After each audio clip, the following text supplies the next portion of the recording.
Okay, welcome back students. Now आज की class में हम लोग पढ़ेंगे comparative statement and common size statement of balance sheet and profit and loss. तो एक बार देख लेते हैं हम लोग कि फॉर्मेट क्या होता है। उसके पहले कंपैरेटिव स्टेटमेंट होता क्या है पहले ये समझते हैं।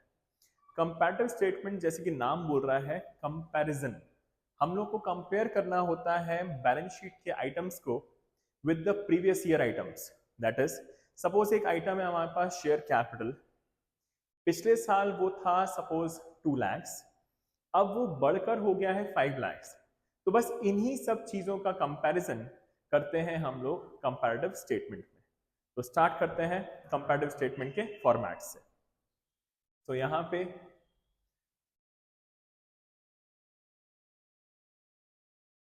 जो आपका कंपैरेटिव स्टेटमेंट होता है ये दो टाइप्स के होते हैं। एक तो होता है आपका बैलेंस शीट का और दूसरा होता है आपका statement of profit and loss का। तो जो कंपैरेटिव स्टेटमेंट होता है उसका format for these both items is one and the same. क्या होता है फॉर्मेट देख लेते हैं हम लोग। तो इसका जो फॉर्मेट होता है, सबसे पहली चीज जो आपके पास आती है वो आती है सीरियल नंबर। नेक्स्ट आपके पास जो आता है दैट इज योर पर्टिकुलर्स। फिर अगर नोट्स टू अकाउंट्स क्वेश्चन में है तो नोट्स टू अकाउंट्स आ जाएंगे। इसके बाद यहाँ पे आता है आपका 31st March 2025, that is your current year. फिर आता है आपका 31st March 2024, the previous year. फिर इसके बाद आता है आपका एक एब्सोल्यूट चेंज। इसके बाद लास्ट कॉलम जो बनता है वो बनता है आपका परसेंटेज चेंज का। ठीक है, तो यहां तक तो आपके क्वेश्चन में ऑलरेडी गिवन होता है। आपके पास आइटम्स होंगे प्रीवियस ईयर करंट ईयर के फिगर्स होंगे। बस आपको दो कॉलम्स एक्स्ट्रा और बनाने पड़ते हैं। इसका मतलब ये नहीं है कि आप इसको स्किप कर सकते हो, बिल्कुल भी ऐसा नहीं करना है आपको। अपने बोर्ड एग्जाम के लिए आपको पहले तो इसको पूरा कॉपी करना है जो आपके पास क्वेश्चन आया हुआ है। इसके बाद दो कॉलम्स और बनेंगे, एक बनेगा एब्सोल्यूट चेंज का, एक बनेगा परसेंटेज चेंज का। एब्सोल्यूट चेंज निकालने के लिए हम लोग अपने करंट ईयर वाले फिगर से प्रीवियस ईयर के फिगर को माइनस कर देते हैं। हम लोग एक क्वेश्चन करेंगे अभी सॉल्व, उसमें सब चीजें क्लियर हो जाएंगी। तो जो भी आपका करंट ईयर के अमाउंट्स होंगे उसमें से आपको प्रीवियस ईयर का अमाउंट को माइनस करना है और हर एक आइटम का अमाउंट आ जाएगा। जैसे ही आपके पास एब्सोल्यूट चेंज आ जाएगा, इसके बाद परसेंटेज चेंज निकालने के लिए जो भी आपका एब्सोल्यूट चेंज आया दैट इज योर एसी। मैं एब्सोल्यूट चेंज को डिनोट कर रहा हूं एसी से। तो जो भी आपका एब्सोल्यूट चेंज आया divided by the previous year का जो भी आइटम था, जो भी अमाउंट था, मल्टीप्लाइड बाय 100। तो प्रीवियस ईयर ही क्यों लेते हैं अपन लोग, because that's the base year, उसी से हम लोग कंपैरिजन कर रहे हैं। ठीक है, इसलिए आपका प्रीवियस ईयर ही हमेशा डिनोमिनेटर में आएगा। अब ये चीज का ध्यान रखना है आपको, चाहे वो बैलेंस शीट हो चाहे वो statement of profit and loss हो, दोनों का ही कंपैरेटिव स्टेटमेंट का फॉर्मेट इज सेम। आपको सब पूरा कॉपी करना है। इसके बाद सभी के एब्सोल्यूट चेंज निकलेंगे और सभी का परसेंटेज चेंज निकलेगा, be it for balance sheet और statement of profit and loss. Clear? तो ये था आपका overview of the format of comparative statement. Next हम लोग फॉर्मेट देख लेते हैं एक बार कॉमन साइज का। So common size statement, common size statement के अंदर भी दो चीजें आती हैं, बट अभी फिलहाल इस वाली क्लास में हम लोग सिर्फ और सिर्फ बैलेंस शीट का ही क्वेश्चन करेंगे, कंपैरेटिव का भी और कॉमन साइज का भी। That is comparative statement of balance sheet and common size statement of balance sheet पढ़ेंगे नेक्स्ट क्लास। नेक्स्ट वीडियो में हम लोग देखेंगे comparative statement and common size statement of profit and loss. तो यहाँ पे अभी के लिए हम लोग सिर्फ और सिर्फ डिस्कस कर रहे हैं the common size statement of balance sheet का फॉर्मेट। तो जो क्वेश्चन हम लोग आज सॉल्व करने वाले हैं, इसका मैंने कमेंट में ऑलरेडी पुट अप कर दिया है क्वेश्चन, तो आप लोग प्लीज उस लिंक को क्लिक करेंगे तो आपके पास वो क्वेश्चन खुल जाएगा। सो ये हो गया serial number, particulars, note number, again वही चीज 31 मार्च 2025, that is your current year. Next 31st March 2024, that's your previous year. यहाँ पे आता है आपका प्रीवियस ईयर परसेंटेज और एक आता है आपका करंट ईयर का परसेंटेज। तो प्रीवियस ईयर परसेंटेज निकालने के लिए जो भी आपका प्रीवियस ईयर का आइटम होगा डिवाइड बाय प्रीवियस ईयर के बैलेंस शीट का टोटल होगा। ऑब्वियसली टोटल होता है बैलेंस शीट का, जब हम टोटल करते हैं एसेट साइड और लायबिलिटी साइड दोनों ही इक्वल होते हैं, तो जो भी आपका टोटल होगा उससे आपको डिवाइड करना है और मल्टीप्लाई कर देना है उसको 100 से। So you will get the previous year percentage. Likewise current year percentage के लिए करंट ईयर का item divide by current year का टोटल मल्टीप्लाइड बाय 100। सो ये हो गया आपका format for common size balance sheet, और ये था comparative statement of balance sheet and profit and loss as well. So अब हमारे पास एक क्वेश्चन है, उसी क्वेश्चन का हम लोग पहले कंपैरेटिव सॉल्व करेंगे, इसके बाद हम लोग इसका कॉमन साइज सॉल्व करेंगे। तो स्टार्ट करते हैं विद द क्वेश्चन। तो आपके पास क्वेश्चन होगा, कमेंट वाले सेक्शन में लिंक डली हुई है, उसमें एक ड्राइव की, गूगल ड्राइव की, तो आप खोल सकते हैं क्वेश्चन। स्टार्ट करते हैं हम लोग।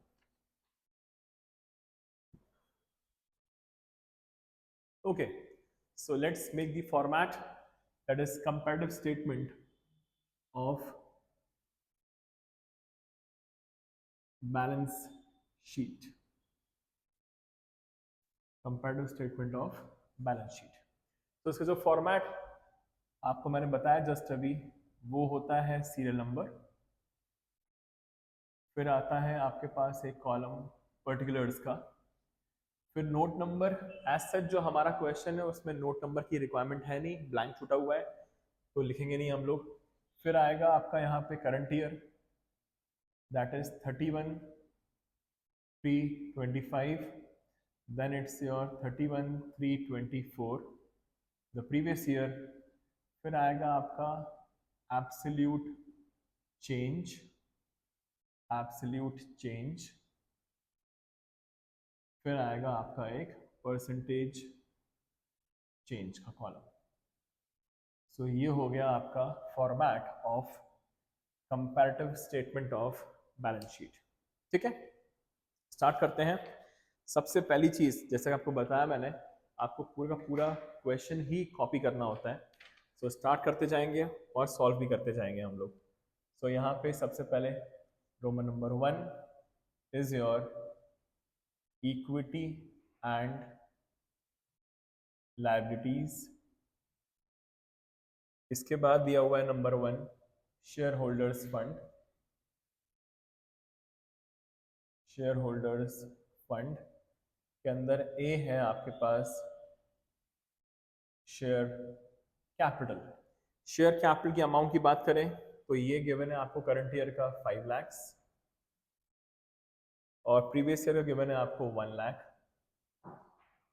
सो यहाँ पे एब्सोल्यूट चेंज निकालने का फॉर्मूला बताया था मैंने आपको कि जो भी आपका करंट ईयर का अमाउंट होगा माइनस प्रीवियस ईयर, और इसको निकालने का absolute change upon previous year multiplied by 100। Okay, so यहाँ पे जब आप current year minus previous year करेंगे so you will get 4 lakhs as your absolute change. Now 4 lakhs divide by 1 lakh multiplied by 100। तो 4 लाख पे 5 zeros तो 0 0 पूरे cancel, तो 4 upon 1 into 100 will give you 400%। Yes, it is possible, इतने बड़े figures भी, इतने बड़े परसेंटेज भी आना पॉसिबल होता है। ठीक है, तो हैरान परेशान मत होइएगा, कुछ भी आंसर पॉसिबल हो सकता है। ठीक है, ओके, ये हो गया ए। अब आता है आपका बी, जो कि गिवन है आपका रिजर्व्स एंड सरप्लस। इसमें है करंट ईयर है अगेन 5 lakhs और प्रीवियस ईयर गिवन है आपको 3 lakhs। सो यहाँ पे हम लोग निकाल लेंगे इसका difference, that is absolute change, जो कि होगा 5 minus 3 will give you 2 lakhs। अब 2 lakhs divide bye 3 lakhs into 100, तो सब जीरो कैंसिल, तो 2/3 multiplied by 100 will give you 66.67%। ठीक है। नेक्स्ट आता है आपका number 2, that's your non current liabilities. Non current liabilities के अंदर आएगा आपका A, that is long term borrowings. It is long term borrowings. इसमें आता है आपका 4 lakhs, 0 ये गिवन है आपको, तो 4 minus 0 will give you 4 lakhs only, and 4 lakhs divide bye previous year 0 is infinity, तो हम लिख देंगे 0, यहाँ पर डैश कर देंगे, यहाँ पर इसका परसेंटेज निकालना पॉसिबल नहीं है। नेक्स्ट है आपके पास number 3, that's your current liabilities. Current liabilities में आपके पास है A, that is your trade payables. Trade payables हैं आपके पास 1 लाख और ये गिवन है आपके पास 2 lakhs। सो यहाँ पे 1 minus 2, इस बार आंसर नेगेटिव आएगा क्योंकि 1 स्मॉलर है, तो 1 में से 2 माइनस करेंगे तो 1 लाख आ जाएगा आपका नेगेटिव। सो 1 लाख अपॉन 2 lakhs, अगेन 5 0 से 5 zeros cancel, 1/2 into 100 will give you 50%, that is half, 1/2 in the brackets. Next is your B, that's your short term borrowings, that's your short term borrowings। so यहाँ पे है आपका 0 and this one's 50,000। so 0 minus 50 again negative आएगा आपका, 50,000 in the brackets। so यहाँ पे 50,000 upon 50,000, सब zero cancel, 5/5 1/1 हो गया, तो 100% है answer, but negative, so in the brackets. Next आता है आपका C, that is your other current liabilities. Other current liabilities ये गिवन है आपके पास 2 lakhs और गिवन है आपको 50,000। सो 2 lakhs minus 50,000 will give you 1,50,000। 150 upon 50, 4 0 से 4 0 cancel, so it is 15/5, so it will give you 3, so it is 300%। Sorry, ये positive आएगा आपका answer, this is 300%। 15/5 will give you 3। Okay, next आता है आपका डी। डी आएगा आपका short term provisions.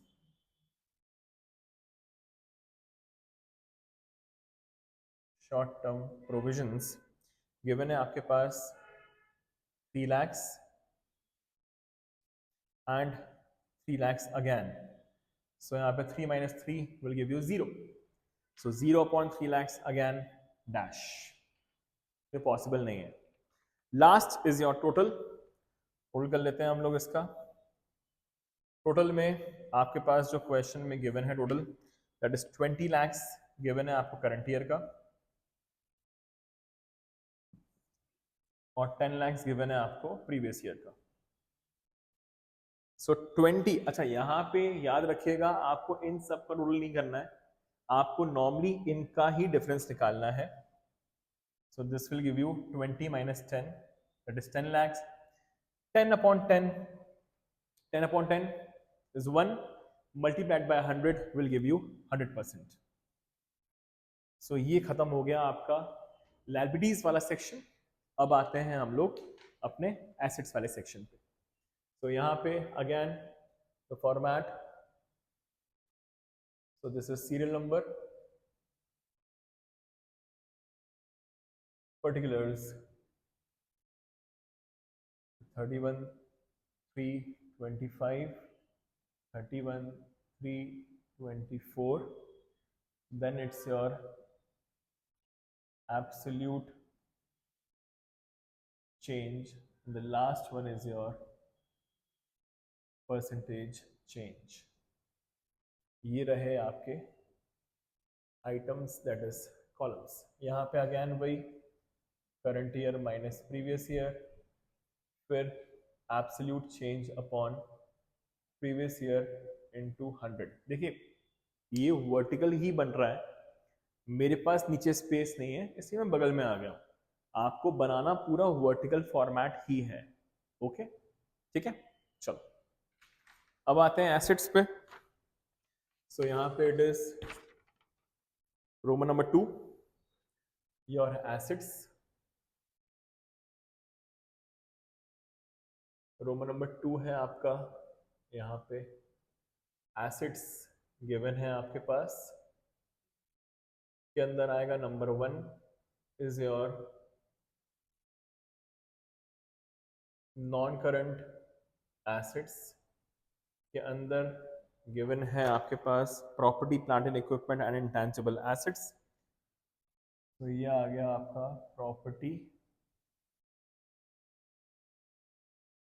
Plant and equipments and intangible assets के अंदर आई, ठीक है, वो गिवन है property plant and equipments. So it is property plant and equipments. ये गिवन है आपके पास 8 lakhs, so this ones 8 lakhs। Previous year given है आपके पास 2 lakhs, previous year is 2 lakhs, तो डिफरेंस आ जाएगा आपका 6 lakhs। 8 minus 2 will give you 6 lakhs। Now 0 से 0 cancel, that is 6 lakhs upon 2 lakhs करना है अपने को, तो 0 से सब 0 कैंसिल, तो बचा 6 अपॉन 2, तो 6 अपॉन 2 तो ये हो जाएगा 2 3 6, तो 3 multiplied by 100 will give you 300%। Okay, next आते हैं second, that is intangible assets. Intangible assets आपके पास गिवन है 6 lakhs एंड इट्स 0, तो 6 minus 0 will give you 6 lakhs, but 6 lakhs upon 0 is infinity, तो यहाँ पे आ जाएगा आपका dash. Next is your B. B है आपका नॉन करंट इन्वेस्टमेंट्स। 0 से 1 लाख, तो पहले 0, फिर हो गया ये 1 लाख, तो 0 minus 1 lakh will give you minus का 1 lakh इन दी ब्रैकेट्स। तो जब भी आपका आंसर नेगेटिव आएगा तो आपको उसको लिखना होगा माइनस ब्रैकेट्स में। तो 1 upon 1 will give you 1, that is 1 lakh upon 1 lakh will give you how much? 1 lakh, 1 only। सब 0 से 0 कैंसिल हो गए, तो 1 upon 1 into 100 will give you 100%, but that of negative in the brackets। Number 2 is your current assets, के अंदर आता है आपका A ट्रेड रिसीवेबल्स,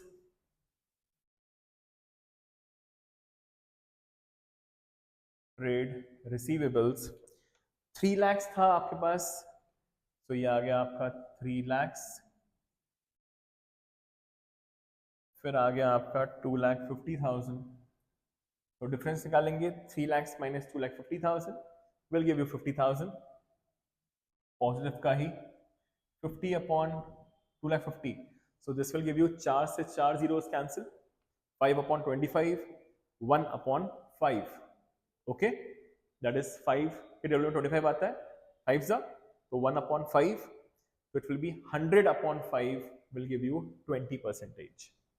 तो ये आ गया आपका 20%. Next is your B. B is your inventories, 1 lakh or 2 lakhs, 1 lakhs or 2 lakhs. तो 1 minus 2 आंसर आएगा नेगेटिव, दैट इज 1 लाख. तो ये आ गया आपका नेगेटिव का 1 लाख. अब तो जीरो से सब जीरो कैंसिल, जो कि 1 लाख अपॉन 2 lakhs होगा. तो जीरो से सब zero cancel, 1/2 multiplied by 100 will give you 50%, but in the brackets. Negative हो गया आपका. C is your cash and cash equivalents, 1,50,000 और अभी भी 1,50,000 ही है ये. तो ये हो गया आपका 0. तो 150/0 again dash, that is 0/150 is 0 only. तो डैश. डी. सो डी है आपका other current assets.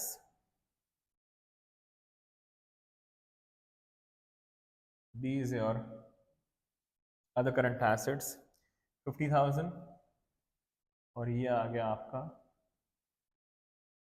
1 lakh. So 50 minus 1 lakh will give you negative का 50,000. 50/1 lakh जस्ट अभी यहाँ पे किया था हम लोगों ने. अच्छा 1 lakh अपॉन 2 lakhs क्या था.